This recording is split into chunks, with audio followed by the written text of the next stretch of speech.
What's going on, everybody? Mortem here, this time bringing you another build for Baldur's Gate 3, likely to be my third to last one actually. But as I've been playing the game for a large review after 100%, I've been making builds of the more interesting stuff I've been doing along the way, and as I've recently been playing through the game as Karlach, I thought I would share the Barbarian build I've been using, because while Barbarians by themselves are a pretty fun class with a strong fantasy about them, the issue I have with them mechanically is that after the first few levels, they get a little bit boring, as they are very, very front-loaded. However, thanks to some things that Baldur's Gate 3 does, we can make a few changes to multi-class them a little bit with Fighter and Rogue, but my main goal with this build was to retain the Barbarian's relative simplicity in terms of playing it, while making those later levels more interesting via some mechanics and synergies between other things going on. But from a gameplay perspective, much of what we're doing is going to be simply moving and attacking things with our weapon. And that doesn't really change much start to finish. The only thing that really changes is the passives and stacking buffs that we have to various things. With that in mind, let's talk a little bit about the multiclassing. So primarily we are going to be a Barbarian, as this is a Barbarian build, so our first 5 levels will wind up being Barbarian. They have a very strong early game, there's really not much of a point in deviating from that, but after level 5 is where they get substantially less interesting, so that's pretty much where we're going to start multiclassing. And from levels 6 to 8, we are going to pick up levels in Rogue. This does a few things for us, both in terms of roleplay and mechanics, because right at level 1 there, we can actually pick up expertise in things like intimidation, which makes our barbarian roles in dialogue that much more interesting, and incredibly unlikely to fail. But at level 3 of Rogue, we're then going to pick up the Thief subclass for their extra bonus action to synergize with one of the subclasses from Barbarian to get an extra attack out of it. And while we won't be making use of the Rogue sneak attack directly, as we won't be using a finesse weapon, you can still make ranged sneak attacks, but admittedly it won't come up much. From there though, levels 9 through 12 is where we pick up our fighter levels. And while Action Surge is definitely nice, it's not the primary reason we're taking it, believe it or not, as what we really want here is the level 1 fighting style, great weapon fighting of course. The level 3 subclass, I like to actually pick up Champion for this, for the extra crit range. And then one final level in Fighter simply for the extra ASI improvement, or feat in this case, to go along with our extra health. So that's kind of the gist of how this is going to work level-wise, but let's talk about character creation before we talk about the level ups individually. So character creation, I had Karlach in mind, but you certainly don't need to play her for this, and in many ways she's actually not ideal, because while I do like Zerial Tieflings, which she is, if I were making a custom character with this build in mind, it wouldn't be my first choice. Personally, I would go half-orc for the extra weapon damage on critical hits, which we're going to be doing quite a bit of, which means if you're just talking raw, pure damage is what you want, then you want a half-orc for this. That said, with the way races are done in Baldur's Gate 3, there's not really a wrong choice either. It's really just about picking and choosing what you want. For instance, we're going to have a lot of movement speed, so adding even more to it with something like a Wood Elf could potentially be interesting as well, and something like the Githyanki's Misty Step at level 5 could be useful for closing a distance as another option. But again, pure damage-wise, you would pick half-orc. Now, right at character creation, if you're playing Karlach, all you'll really do is modify her ability scores if you want, and then get on with the game. So, in terms of ability scores that I like to start this with, you're pretty much looking at it on screen here, 17 in strength, 15 in constitution, a little bit of charisma and dexterity to go along with everything else we're doing with low intelligence and wisdom. Now, truth be told, this isn't an ideal setup, but I do feel like it's the best roleplay option for Karlach in particular, so I kind of kept that in mind here. But if you're talking like just the best of what you'd want, you'd probably drop strength and constitution down to 16 and 14 respectively, and then bump up intelligence and wisdom so you're not taking penalties on them. But again, I felt this reflected Karlach's personality more so. However, with an item we can get late in Act 3, we can respec our character after this to just completely dump strength, as the item we'll get can bring it up to 23 anyway, which can also be done for constitution, which are both of the stats you want for a barbarian, at which point you could re-roll those points into your other 4 ability scores at that point just to have outrageous stats. You wouldn't really need it, and it's not necessary to do that, but I will be mentioning it throughout the review if you want, because in terms of just raw power, it's really the way to go. But obviously we won't be playing most of the game that way, so I'm not going to focus on it a ton.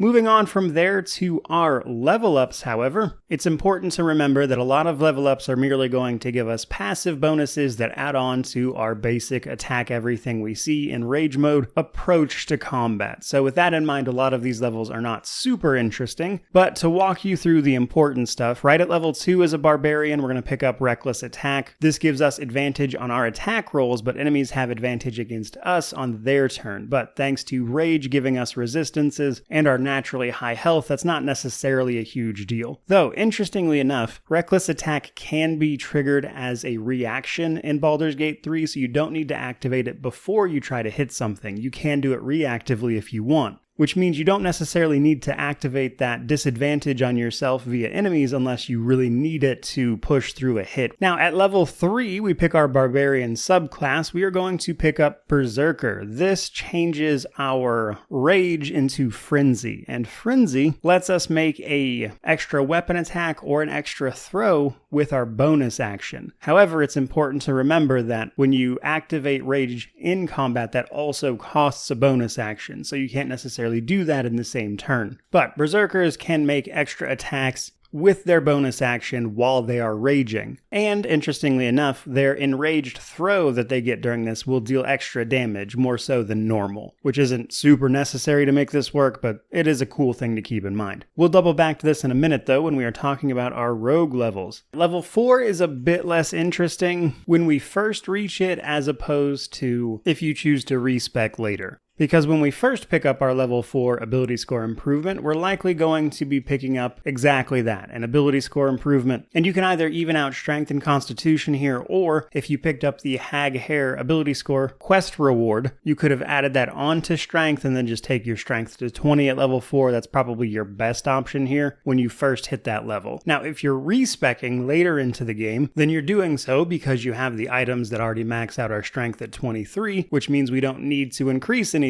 for our ability score improvement, which means we can grab a feat instead. And in that case, I would recommend Mobile. This gives us extra movement speed, lets us ignore opportunity attacks in certain situations, and difficult terrain won't slow us down if we dash. But more importantly, that movement speed is going to stack with our level 5 Barbarian ability, Fast Movement, which gives us an extra 10 feet while we're not wearing heavy armor, which we won't be. And together that can give you 20 extra movement speed. But of course, the big thing at level 5 is extra attack. At this point, we'll be able to make 2 melee attacks with our 1 action at level 5. Now, at level 6 is when we're going to start taking our rogue levels. For your expertise choice, which you'll get right at level 1, again, I like to pick up Intimidation and then actually Sleight of Hand, mostly because I wasn't running Astarion on this particular playthrough. So with her slightly higher dex and a bit of expertise from Sleight of Hand, she actually had really good lockpicking just from this, but it is not necessary to do that at all. You can basically pick expertise in whatever thing you want. And then level 2 of Rogue just gives you your cunning actions, that is to say being able to hide or dash with your bonus action instead. We're not going to use those a ton, but level 3 Rogue, we're going to pick up the Thief subclass. This is specifically because it gives us an extra bonus action. It also halves the damage we take from falling, but that doesn't come up much. The bonus action does, however, because, as you may recall, activating Rage costs a bonus action, which means we can't use our bonus action to attack normally on the first turn we Rage. But with this, we can, and then on subsequent rounds, we can make 2 extra attacks with our bonus action. And from there, we take the rest of our levels in Fighter. For starters, at level 1, we pick up Great Weapon Fighting, which just makes us better with great weapons, which is what we're going to be using. And then level 2, of course, gives us Action Surge, which is a great ability for any build,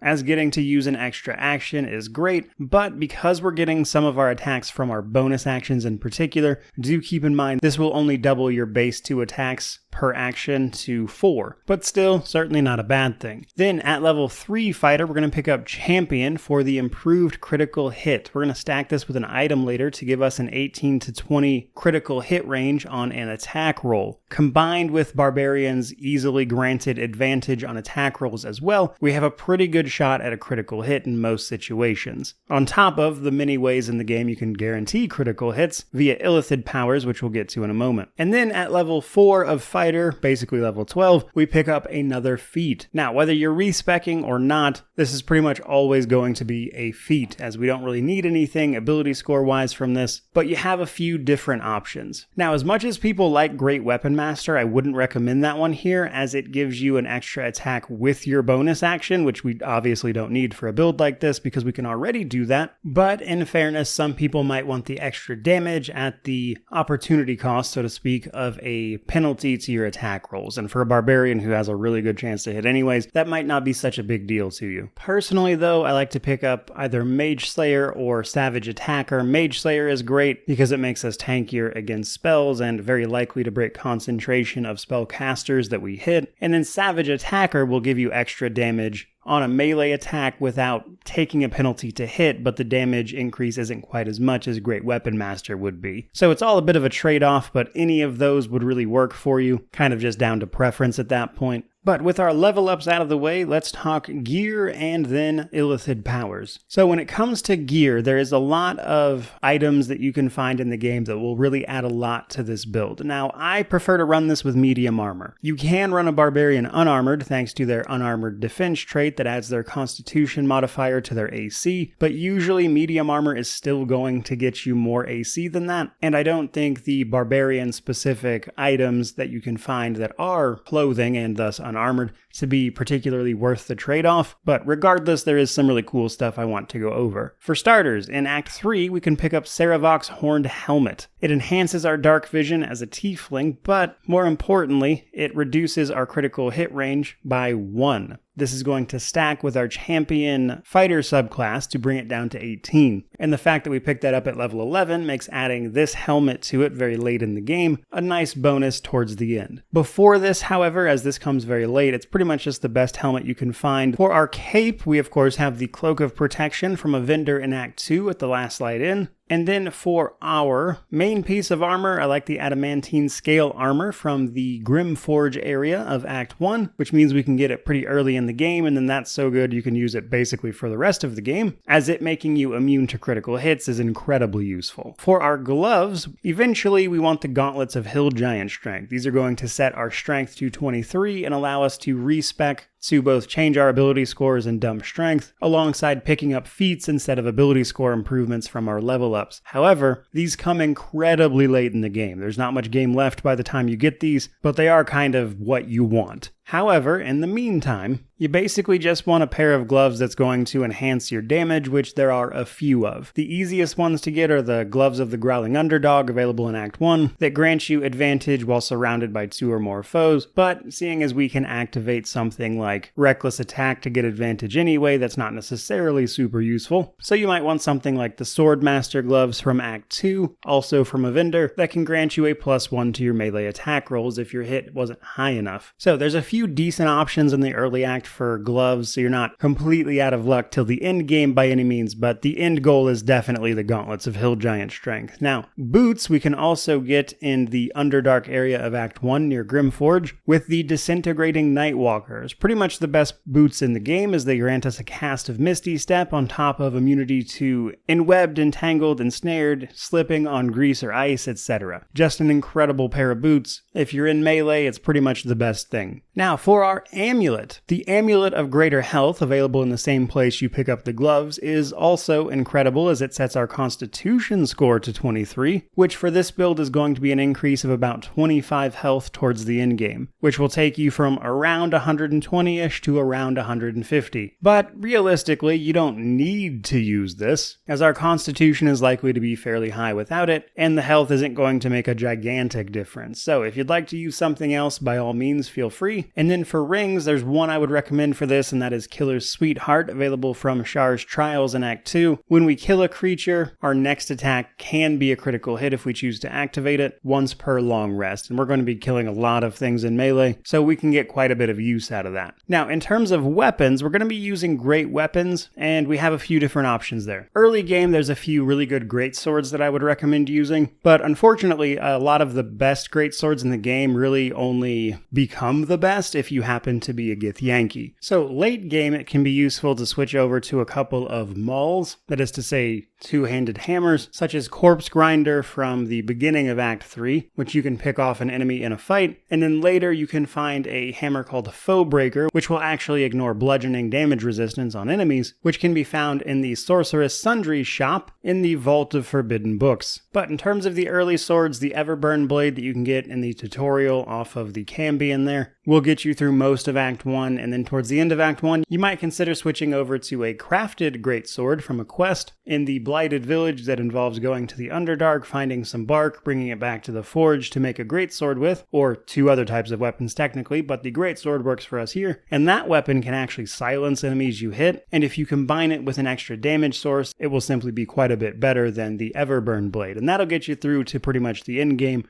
before you can pick up those better mauls later on. Or if you're playing this as a Githyanki, you can just use the Githyanki swords, such as the Silver Sword of the Astral Plane from Lae'zel's quest. Now, before we talk about combat, which is honestly pretty simple, let's talk about Illithid Powers. To make this build really pop, I decided to make full use of Cull the Weak, which is a really good Illithid power, but it's only at its best if you are taking all of your Illithid powers on one person. Because what it does is when we bring a creature down to fewer hit points than our number of powers, it dies and nearby creatures take damage. So at a maximum, this is 25. If we bring a creature below 25 hit points, it just flat out dies. So in order to make the most use of that, we need to be giving all of the Illithid powers to our Barbarian here. This isn't strictly necessary to make this build work, but it does make it a lot more fun. Now, in terms of those powers that are genuinely useful to us, we want things like Favorable Beginnings and Luck of the Far Realms, which gives us better attack rolls and ability checks for favorable beginnings. And some of the other powers are generally useful, but are more situational than anything. So you don't necessarily need to even use any of them, as the main goal here is to just maximize our chances to delete things with Cull the Weak. Again, not something you have to do, but it is really fun. Now with that said, let's finally talk about combat. Truth be told,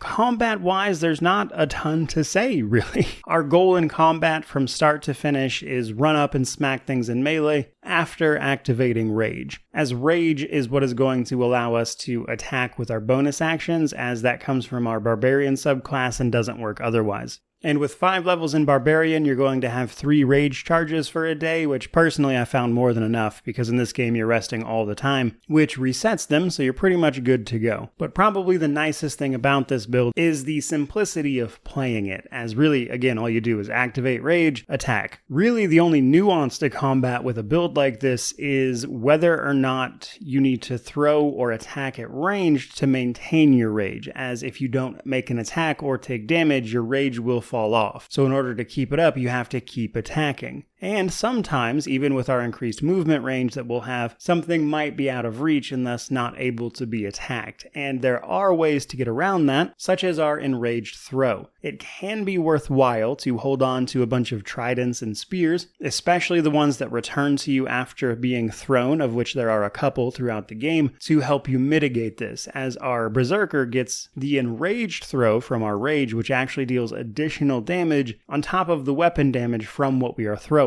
And there are moments where that can be really helpful. And then there are other moments where throwing a bomb or some other AoE item might be more useful. Bombs in particular are easily thrown, so they're a great example of this, as probably the only real downside to this build, I would say, is that we don't really have a lot of AoE capability outside of the things we can throw, so that's something to keep in mind for sure. Now, in terms of damage dealt, that's where things get quite a bit variable, because whether or not we crit on any individual melee attack is going to be a pretty big decider there. And because of that, our damage on any given round can be anywhere from like 80 to 160. There's a lot of variance in there, which is one of the reasons I found the Cull the Weak thing really, really good, because at that point, I don't necessarily need to do enough damage to kill you. I just need enough damage to bring you to a really low threshold. And in combination with the other characters in our party, that becomes much, much easier to do. Because later in the game, any attack that brings them under like 20 health is going to just outright kill them. But overall, I would say I enjoyed playing this build because it is simple and easy to play. There's really not much you gotta do besides activate Rage, and then attack everything you see, with all our passive benefits doing all of the work for you. And combined with a lot of the fun roleplay options that come with simply being a barbarian, as they get a lot of really fun dialogue, etc., I found it a very enjoyable way to play the game. And hopefully you will as well. So, if you enjoyed the video, don't forget to like, comment, subscribe, all that YouTube jazz. Let me know what you think of it down below, of course. Though regardless of any of that, truly, just thank you so much for watching. I really do appreciate it. May you wander in wisdom, and have an amazing day.